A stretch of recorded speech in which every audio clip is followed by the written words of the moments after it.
জি, আসসালামু আলাইকুম ওয়া রাহমাতুল্লাহ। ক্লাস 5 এর 14 নং পেজের 3 নম্বর অঙ্কটি একটু দেখুন। এটা আসলে নতুন একটি অঙ্ক, যেটা স্টুডেন্টের কাছে একটু কঠিন মনে হয়, সেটা নিয়ে আজকে কথা বলতেছি।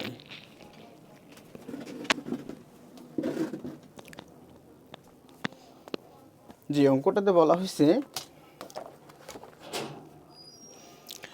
গ্রামবাসীরা গ্রামের রাস্তা মেরামতের জন্য টাকা তোলার সিদ্ধান্ত নিলেন। গ্রামে 3,392টি পরিবার আছে। প্রত্যেক পরিবার যদি 780 টাকা করে জমা দেয়, তাহলে সর্বমোট কত টাকা হবে? এখন প্রশ্ন হলো, প্রত্যেকটি পরিবার যদি 780 টাকা করে দেয় আর পরিবার সংখ্যা আছে 3,392টি, তাহলে এখানে হচ্ছে সর্বমোট কত টাকা হবে, মানে সবার টাকাগুলো এক জায়গায় করলে কত টাকা হবে। এখন বইটাতে দেখুন ছক দেওয়া হয়েছে, এবং এখানে যে ছকটা দেওয়া হয়েছে এটা হচ্ছে সহজ পদ্ধতি সিস্টেমে প্রকাশ করতে বলছে। আমি ছকটা বোর্ডে তুলেছি। দেখুন, পরিবারের সংখ্যা হলো 3,392 এবং টাকার পরিমাণ হলো 780। এই যে ঘরগুলো আপনারা দেখতে পাচ্ছেন, এটা কিন্তু বইতে দেয়া আছে, আমি সেটাই তুলেছি।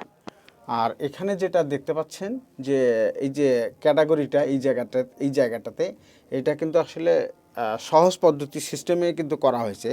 এই যে 780কে 700 + 80 সহজ পদ্ধতি নিয়মে ভাঙা হয়েছে।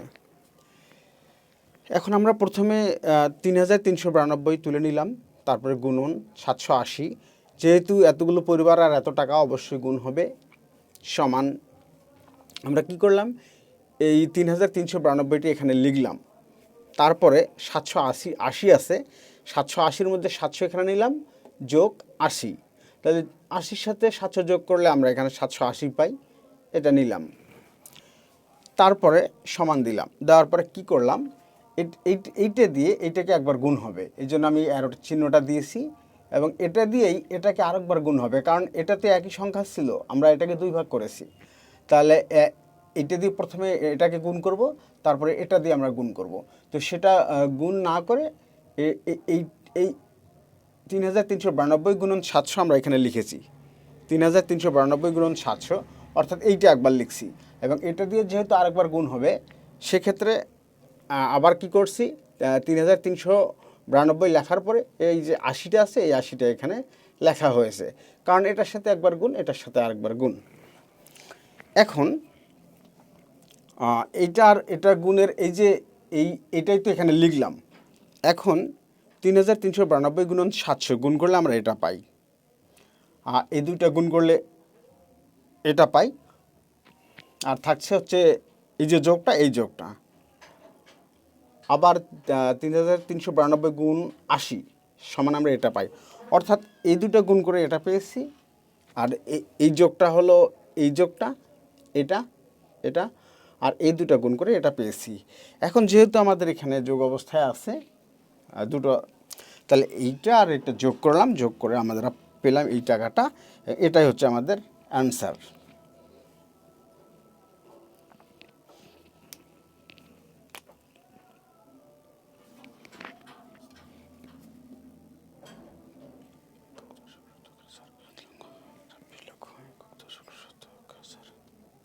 তাহলে এখানে টাকার পরিমাণ দাঁড়ালো 26,45,760 টাকা। এটাই উত্তর। আশা করি বুঝেছেন।